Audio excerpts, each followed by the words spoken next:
Tennis ಬಾಲಲ್ಲಿ ನಾನು fast bowling ಮಾಡ್ತಾ ಇದ್ದೆ, ವಿಕೆಟ್ ಕೀಪಿಂಗ್ ಬ್ಯಾಟಿಂಗ್ ಮಾಡ್ತಾ ಇದ್ದೆ. ಬಟ್ ಲೆದರ್ ಬಾಲಲ್ಲಿ ಲೆಗ್ ಸ್ಪಿನ್ ಶುರು ಮಾಡಿದೆ ನೋಡಿ, ಅದೇ ಒಂಥರ ಹೊಸ ದಾರಿ ತೋರಿಸ್ತು. ಹೌದು, ಅದರಲ್ಲೂ ಒಂದು ಹೊಸ ಸ್ಟೈಲ್, ಒಂದ್ ಹೆಜ್ಜೆ ಲೆಗ್ ಸ್ಪಿನ್ ಮಾಡ್ತೀರಾ. ಇದು ಡಿಫ್ರೆಂಟ್ ಸ್ಟೋರಿ ಆಯ್ತು. ಶುರು ಮಾಡಿದಾಗ ಎಲ್ರ ತರನು ನಂದು ನಾರ್ಮಲ್ ರನಪ್ ಇತ್ತು. ಅಂಡರ್-19 ಲೆವೆಲ್ ತನಕ ನಾನು ಆಡಿದೆ. ನಂದು ಬೌಲಿಂಗ್ ನೋಡ್ಬಿಟ್ಟು ನ್ಯಾಷನಲ್ ಕ್ರಿಕೆಟ್ ಅಕಾಡೆಮಿ ಅಂತ ಇವಾಗ ಬಂದಿದೆ.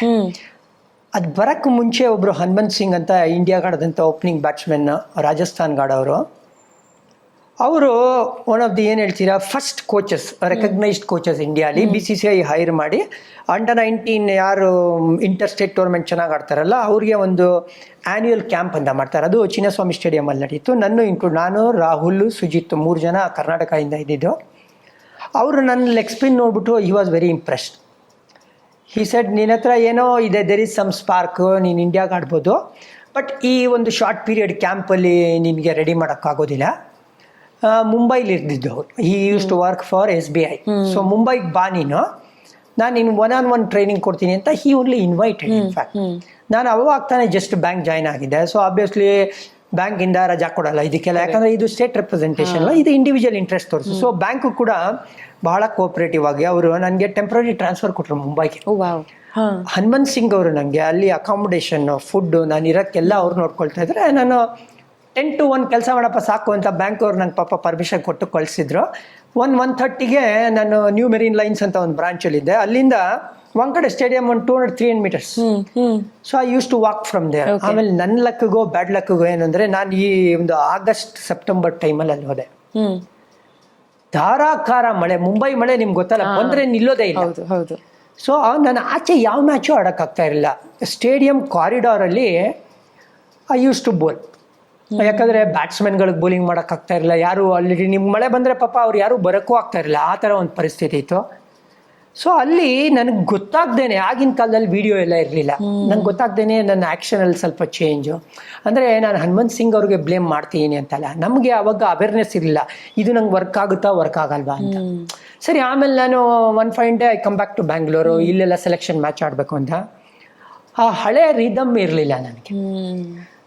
ಹೆಂಗೆ ನಾನು ಹಳೇದು ಹೆಂಗೆ ಮಾಡ್ತಾ ಇದ್ದೆ ಅಂತ ಕೇಳಿದ್ರೆ ಯಾರಿಗೂ ಹೇಳ್ಕೊಡಕ್ಕೆ ಬರಲ್ಲ. ಆಬ್ವಿಯಸ್ಲಿ ಆಗಿನ ಕಾಲದಲ್ಲಿ ವಿಡಿಯೋ ಇರಲಿಲ್ಲ. ಸೊ ಒಂಥರ ಏನು ಟ್ರಯಲ್ ಆ್ಯಂಡ್ ಎರರ್ ಮೆಥಡಲ್ಲಿ ಇದು ಟ್ರೈ ಮಾಡಿದ್ರೆ ಇದಾಗುತ್ತಾ, ಏನು ನಥಿಂಗ್ ವಾಸ್ ವರ್ಕಿಂಗ್.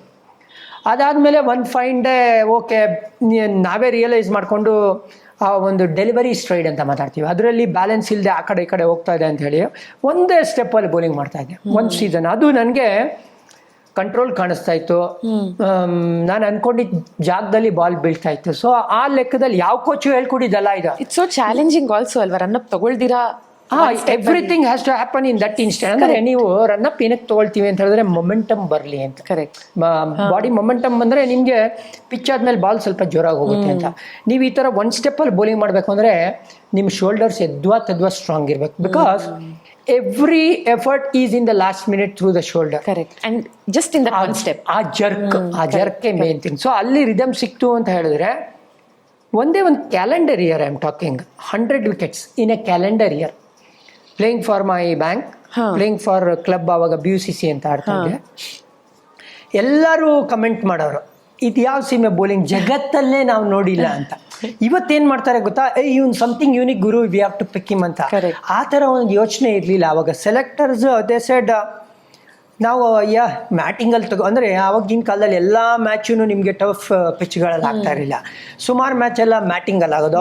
ಅವರು ಇಂಟರ್ಪ್ರಿಟೇಷನ್ ಏನಿತ್ತು ಅಂದರೆ, ಮ್ಯಾಟಿಂಗಲ್ಲಿ ನಡೆಯತ್ತೆ ಗುರು, ಇದು ಟರ್ಫಲ್ಲಿ ನಿಮ್ಗೆ ಗೊತ್ತಲ್ಲ ರಂಜಿ ಟ್ರೋಫಿ ಆಡುವಾಗ ಅದು ಆಗೋದಿಲ್ಲ ಅಂತ ಹೇಳಿದ್ರು. ಬಟ್ ಈ 100 wickets ಒಂದು ಕ್ಯಾಲೆಂಡರಲ್ಲಿ ಯಾವುದೇ ಒಬ್ಬ ಬೌಲರು ತೆಗೆದೇ ಇಲ್ಲ. ಸೊ ಹಾಗಾಗಿ ಸೆಲೆಕ್ಟರ್ಸ್ ಇಗ್ನೋರ್ ಮಾಡೋಕ್ಕೆ ಆಗಲಿಲ್ಲ ಆ ಒಂದು performance. In fact one of the press reporters Satish Vishwanath ಅಂತ, ಇನ್ಫ್ಯಾಕ್ಟ್ ಅವರು ಕೂಡ ಕ್ರಿಕೆಟ್ ಆಡೋರು.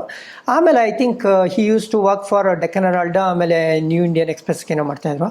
ಅವರು ನನ್ನ 100 wicketsನ ನೋಡಿ ಇನ್ಫ್ಯಾಕ್ಟ್ ಒಂದು ಆರ್ಟಿಕಲ್ ಬರೆದ ಮೇಲೆ the selectors were forced to call me for Ranji nets. ಅಲ್ಲೂ ಕೂಡ ನಾನು ಬೌಲಿಂಗ್ ಮಾಡ್ತಾ ಇದ್ದಾಗ ರಂಜಿ ಇವರು ಚೇರ್ಮನ್ನು ಬ್ರಿಜೇಶ್ ಪಟೇಲ್ ಅವರಿದ್ದರು, Roger Binny was the coach, ಇವಾಗಿನ BCCI ಪ್ರೆಸಿಡೆಂಟ್ ಇದ್ದಾರಲ್ಲ ಅವರು ಕೋಚ್ ಆಗಿತ್ತು. ಸೊ ಅವರು ಅಬ್ವಿಯಸ್ಲಿ ಇಂಡಿಯಾಗೆ ಆಡಿರೋರು ಅವರು. Johnny if you bowl with this one step it won't work. Coach ಹೇಳಿದ್ಮೇಲೆ ನೀವೇನು ಮಾಡ್ತೀರಾ? Correct. You have to go back to that. Obviously ನಾನು 100 ವಿಕೆಟ್ಸ್ ತೊಗೊಂಡು ಬಂದಿದ್ದು ಹೆಂಗೆ ಒನ್ ಸ್ಟೆಪ್ ಬೌಲಿಂಗಲ್ಲಿ. ಕರೆಕ್ಟ್. ಇಲ್ಲಿ ಬಂದು all of A sudden over night ನಾನು ಒಂದು 5 ಹೆಜ್ಜೆ 6 ಹೆಜ್ಜೆ ತೊಗೊಂಡು ಬೌಲಿಂಗ್ ಮಾಡ್ತೀನಿ ಅಂದರೆ ಅದೇ ಒಂದು ರಿದಮ್ಮು ಅಥವಾ ಅದೇ ಒಂದು ಕಾನ್ಫಿಡೆನ್ಸ್ ಇರುತ್ತಾ ನನಗೆ? ಇಲ್ಲ, ಆವಾಗ ಆ ಸ್ಟೇಜಲ್ಲೂ ಆ ವಿಡಿಯೋ ಅನ್ನೋದು ಇರಲಿಲ್ಲ ನಮ್ಮ ಹತ್ರ. ಹಿಂಗೆ ಮಾಡ್ತಾ ಇದ್ದೀನಿ ನಾನು, ಈಗೇನು ಮಾಡ್ತಾ ಇದ್ದೀನಿ, ಏನೂ ಇರಲಿಲ್ಲ. ಬಟ್ ನೀವು ಅವ್ರಿಗೆ ಹೇಳಿಲ್ವ ಅಟ್ಲೀಸ್ಟ್ ಒನ್ ಆನ್ ಒನ್ ಮಾತಾಡ್ಬೇಕು? ತಾಕತ್ ಎಲ್ಲಿದೆ ರೇ?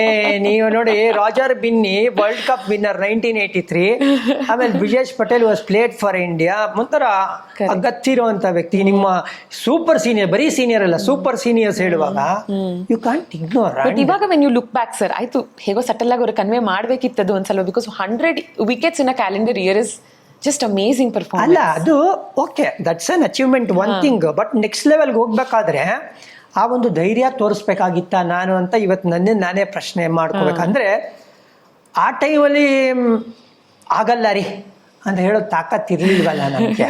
ಇವಾಗಿನ ಮಕ್ಕಳಾದರೆ ಅಟ್ಲೀಸ್ಟ್ ಆ ಎಕ್ಸ್ಪೋಜರ್ ಇದೆ. ಸರ್ ನೀವು ಹೇಳಿದ್ದು ಕರೆಕ್ಟ್ ಇರ್ಬೋದು, ಬಟ್ ನನಗೆ ಇದು ವರ್ಕ್ ಆಗುತ್ತೆ ಅಂತ ಹೇಳೋ ತಾಕತ್ತಿದೆ, ಆ ಧೈರ್ಯ ಇದೆ ನಮಗೆ. I am talking about 90s. ಇಲ್ಲಿ 90s ಆ ಥರ ಎಕ್ಸ್ಪೋಜರ್ ಇರಲಿಲ್ಲ ನಮಗೆ, ಆ ತಾಕತ್ತು ಇರಲಿಲ್ಲ.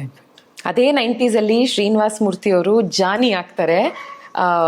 ನೀವು ಹೀಗೆ ಒಂದು ಟೂರ್ಗೆ ಹೋದಾಗ ಪರ್ಫಾರ್ಮೆನ್ಸ್ ಟೈಮಲ್ಲಿ ಒಂದು ತೆಲುಗು ಸಿನಿಮಾ ನೋಡೋದಕ್ಕೆ ಹೋಗ್ತೀರಾ.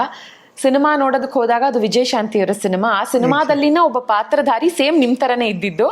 ಆ ಪಾತ್ರಧಾರಿ ಹೆಸರು ಜಾನಿ. ಕರೆಕ್ಟ್. ಯಾರು ಅಲ್ಲಿಂದ ಸ್ಟಾರ್ಟ್ ಮಾಡಿದ್ದು ಸರ್ ನಿಮ್ನ ಜಾನಿ ಅಂತ ಕರೆಯೋದಕ್ಕೆ? ರಶೀದ್ ಮೊಹಸಿನ್ ಅಂತ ಒಬ್ರು, ಅವರು ರಂಜಿ ಟ್ರೋಫಿ ರೈಲ್ವೇಸ್ಗೆ ಇದು ಸರ್ವಿಸಸ್ಗೆ ಆಡಿದ್ರು. ಇನ್ಫ್ಯಾಕ್ಟ್ ಅವರು ನಾವು ಜೂನಿಯರ್ ಅಂಡರ್ 19-21 ಡೇಸಿಂದ ಒಟ್ಟಿಗೆ ಆಡ್ಕೊಂಡ್ಬಂದಿದ್ದು. ಸೊ ಇಡೀ ಅಂಡರ್ 21 ಟೀಮು ಹಿಂದೂಪುರಲ್ಲಿ, ಆ ಟೈಮಲ್ಲಿ ಟಿವಿ ಇದ್ರೂ ಕೂಡ ನಿಮಗೆ ಮೆಟ್ರೋಸಲ್ಲಿತ್ತು. ಹಿಂದೂಪುರ ಅಂತ ಒಂದು ಜಾಗದಲ್ಲಿ ಬಹಳ ರೇರ್, ನಾವಿರೋ ಹೋಟ್ಲು ವೆರಿ ಬಜೆಟ್ ಹೋಟೆಲಲ್ಲೆಲ್ಲ ಟಿವಿ ಇರ್ತಾ ಇಲ್ಲ. ಸೊ ಮ್ಯಾಚ್ ಆದಮೇಲೆ ಎಂಟರ್ಟೈನ್ಮೆಂಟ್ ಏನು ಅಲ್ಲಿ ಬೇರೆ ಏನೂ ಇಲ್ಲ ನಿಮಗೆ, ಥಿಯೇಟ್ರ್ಗಳು ಟೆಂಟ್ಗಳು ಆ ಥರನೇ.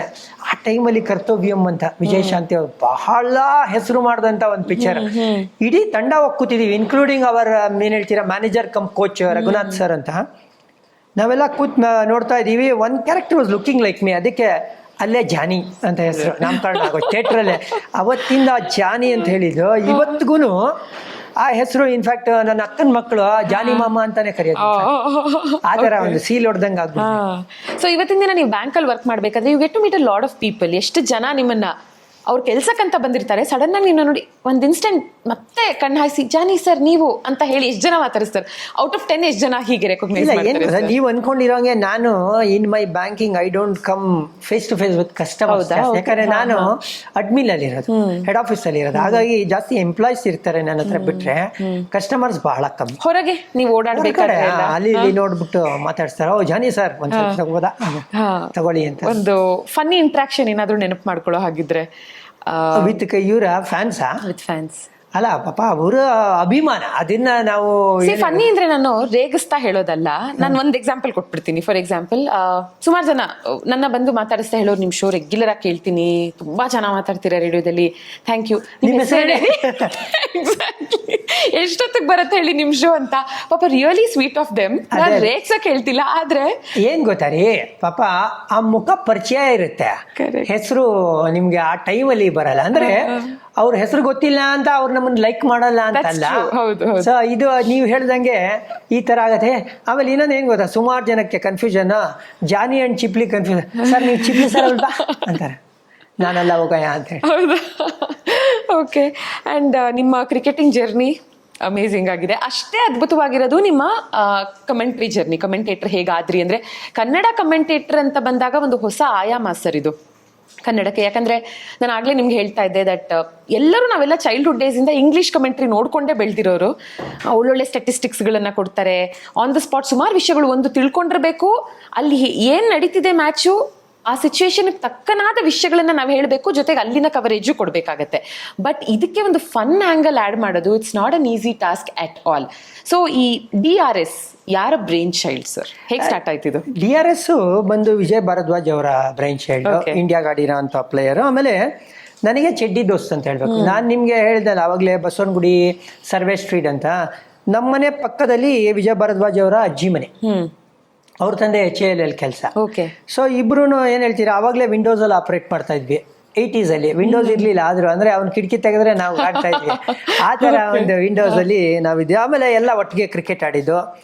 ಸೊ ಈ ಕೋವಿಡ್ ಟೈಮ್ ಅಂತ ಬಂತಲ್ಲ, ಕೋವಿಡ್ ಟೈಮ್ ಅಂತ ಬಂದಾಗ ವಿಜಯ್ ಏನೇನೋ ಕತೆಗಳು ಹೇಳೋನು ಅವರ ಏನು ಹೇಳ್ತೀರಾ ಅಕ್ಕನ ಮಕ್ಕಳಿಗೆ, ಅವನ ಮಕ್ಕಳಿಗೆ. ಸೊ ಅವಾಗ ಅವ್ರ ಅಕ್ಕನ ಮಗ ಪ್ರದ್ಯುಮ್ನ ಅಂತ ಡಾಕ್ಟರ್ ಅವ್ನು ಹೇಳ್ದ, ಇದನ್ನೇ ನೀನು ಯಾಕೆ ಯೂಟ್ಯೂಬಲ್ಲಿ ಹೇಳಬಾರ್ದು, ಸೊ ದಟ್ ಸುಮಾರು ಜನಕ್ಕೂ ಗೊತ್ತಾಗ್ಲಿ, ಅವರು ಎಂಜಾಯ್ ಮಾಡಲಿ ಅಂತ. ಸೊ ಅಲ್ಲಿಂದ ಶುರು ಆಯ್ತು. ಅವನು ಆ್ಯಕ್ಚುಲಿ ಈ DRS ನ ಶುರು ಮಾಡಿದ್ದವನು RJ ಸ್ಮಿತಾ ಅವ್ರ ಜೊತೆ ಶುರು ಮಾಡಿದ್ದು. ಅವ್ರ ಜೊತೆ ಶುರು ಮಾಡಿದಾಗ ಏನಾಯ್ತು ಅಂದ್ರೆ ಅದು ಒಂಥರ ಕ್ಯೂನಿ ಆಗೋಯ್ತು.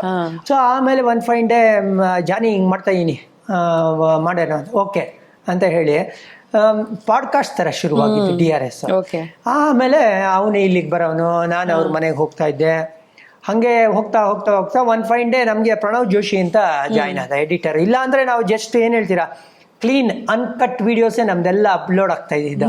ಬಹಳ ಬೇಸಿಕ್ ನಮಗೆ, ಅನ್ಫಿಲ್ಟರ್ಡ್ ಆಬ್ವಿಯಸ್ಲಿ. ನಮ್ದು ನಿಮ್ ತರ ಸ್ಕ್ರಿಪ್ಟು ಇರಲ್ಲ. ಇನ್ಫ್ಯಾಕ್ಟ್ ನಾವು ಬರ್ಕೊಂಡ್ ಬಂದಿರ್ತೀವಿ ಅಂತಾನೆ ಇಲ್ಲ, ಇವತ್ತಿದೆ ಡಿಸ್ಕಸ್ ಮಾಡ್ತಾ ಇದೀವಿ ಅಂತ ಡಿಸೈಡ್ ಮಾಡ್ತೀವಿ ವಿನಃ ಆಬ್ವಿಯಸ್ಲಿ ಅದ್ರ ಹಿಂದೆ ನಿಮ್ಗೆ ಏನ್ ಹೇಳ್ತೀರಾ ಹೋಮ್ವರ್ಕ್ ಇರುತ್ತೆ. We don't carry any cheat, we don't have ಏನ್ ಹೇಳ್ತೀರಾ ರನ್ ಆರ್ಡರ್ ಅಂತ ಕರೀತಾರೆ. ರನ್ ಆರ್ಡರ್ ಏನಿಲ್ಲ, ಸುಮ್ನೆ ಅದೆಲ್ಲ ಅವ್ನೇನ್ ಹೇಳ್ತಾನೆ ಅಲ್ಲಿಂದ ನೆಕ್ಸ್ಟ್ ಪಾಯಿಂಟ್ ಬರುತ್ತೆ. ಸೊ ಅಲ್ಲಿಂದ ಶುರುವಾಗಿದ್ದು ನಮ್ದು. ಅವನು ಪ್ರಣವ್ ಜೋಶಿ ಅಂತ ಬಂದ, ನನ್ನ ಕೊಲೀಗ್ ಮಗ. ಅವನು he was doing a graduation in film making. So ಅವ್ನು ಯಾವುದೋ ಒಂದು ವಿಡಿಯೋನ ಎಡಿಟ್ ಮಾಡಿದ್ದು ಅವ್ರ ತಂದೆ ನಂಗೆ ಶೇರ್ ಮಾಡಿದ್ರು. ಸೊ ಯಾಕಪ್ಪ ಇವ್ನು ಜಾಯಿನ್ ಆಗಬಾರ್ದು ಅಂತ. ಅವ್ನು ಬಂದ್ಮೇಲೆ ನೋಡಿ ನೆಕ್ಸ್ಟ್ ಲೆವೆಲ್ಗೆ ಹೋಯ್ತು DRS. ಯಾಕಂದ್ರೆ ಅವನು ನಮ್ಮ ಪ್ರತಿಯೊಂದು ವಿಡಿಯೋಯಿಂದ ಅವ್ನು ಮಿನಿ ಕ್ಲಿಪ್ಗಳು ಮಾಡೋ. ಕರೆಕ್ಟ್. ಇನ್ಸ್ಟಾಲೆ ಅದು ಇನ್ಸ್ಟೆಂಟ್ ಹಿಟ್ ಅಂತ ಹೇಳ್ತೀನಿ. ಅಂದ್ರೆ he use to bring that humour into each and every clip. ಅದು ಒಂಥರ ಸಖತ್ತಾಗಾಯ್ತು. ಹೌದೌದು. ಅಂಡ್ ಆಲ್ಸೋ ಏನ್ ಗೊತ್ತಾ ಸರ್, ನೀವು ಹೆಣ್ಮಕ್ಳ ಜೊತೆ ಈ ಕಾನ್ವರ್ಸೇಷನ್ ಮಾಡೋದು ಸಿಕ್ಕಾಬಡೆ ಕಷ್ಟ. ಹುಡುಗರು ಕಾನ್ವರ್ಸೇಷನ್ ನಾನು ಹೇಳೋದು. ಫಸ್ಟ್ಲಿ ಹುಡುಗರು ಕಾನ್ವರ್ಸೇಷನ್ ರಾ ಆಗಿರುತ್ತೆ, ಅನ್ಫಿಲ್ಟರ್ಡ್ ಆಗಿರುತ್ತೆ. ಕ್ಯಾಮ್ರಾ ಮುಂದೆ ನೀವ್ ಹೇಗ್ ಮಾತಾಡ್ತಿದ್ದೀರಾ ಅಂದ್ರೆ ಕ್ಯಾಮ್ರಾ ಹಿಂದೆ ಜನರಲಿ ಹುಡುಗರೇ ಅದೇ ಕಟ್ಟೆ ಕಟ್ಟೆನೆ ಫಿಲ್ಟರ್ ಇಲ್ದಂಗೆ ಮಾತಾಡೋದು ಒಂದು ರೈಟ್. ಆಮೇಲೆ ಸೇಮ್ ಪ್ರೊಫೆಷನ್, ಸಮಾನ ಮನಸ್ಕರ್ ಕೂತಾಗ ನಮ್ಗೆ ಯಾವುದೇ ಸ್ಕ್ರಿಪ್ಟ್ ಬೇಡ. ನೀವೊಂದು ಹೇಳಿದ್ರೆ ನಾನೊಂದು, ಅವರೊಂದು, ಇವರೊಂದು, ಹಾಗೆ ಅದು ಆಡ್ ಆಗ್ತಾ ಹೋಗುತ್ತೆ. ಕರೆಕ್ಟ್.